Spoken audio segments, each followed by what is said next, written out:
Hi, Tom Walls, Carbide Processors. Well, I guess this is more management, sort of production. I don't know. Anyway, one of my employees came to me this morning, and they made a mistake in production. And what had happened? New glasses, eye surgery, driving me nuts. What had happened? They'd started a production run without double checking the braze alloy, and they started the production run with the wrong braze alloy. And they came to me and told me, and they said, "Here, this is what we've got here, and these are done correctly. What do we do?" So what we're going to do is we're going to buy the parts, replace the parts that were not done according to specs.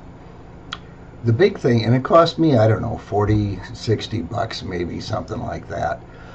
The big thing here is that when there was a problem, a mistake was made, they came to me and told me, which is, bless their hearts, is exactly the way I want them to do it.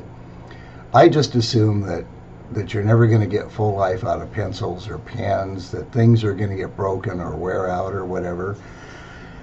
And I want to know. And hopefully my staff, as apparently they did this morning, understands that I know that mistakes happen, that things break, that things get worn out or whatnot, and they come and tell me up front. I know this doesn't happen every place, because I've had employees who have broken something and come to me. One guy we were loading trash in the pickup truck, and a board got away and broke the rear window. He came to me and he said, "I broke the window in the pickup truck," and he said, "I've got a favor to ask." And I said, "Okay." And he said, "Can you take it out of 2 paychecks?" He said, "I can't afford to have it all come out of one." Well, I didn't charge him. He made him a deal, actually. He put a new window. He said if I'd pay for it, he'd put a new window in the truck. He did. He did a beautiful job. And I replaced a fixed window with a slider, which was pretty cool.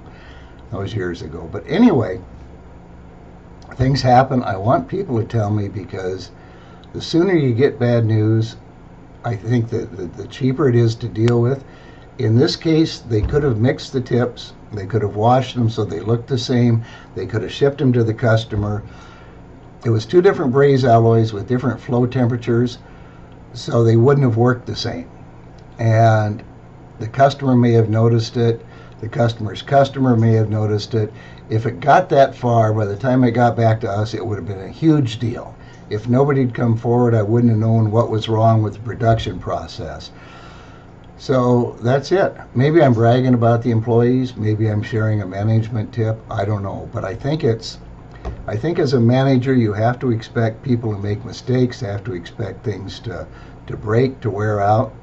I know if I come in here on a weekend to fool around with something and I pick up a tool and it is broken or it is dull, I just hate that. Just hate that. So that's it. That's the way I do things, whether you agree or not. It's a viewpoint, and you can bring it up for discussion over lunch. And nice meeting you at ISCA. Bye.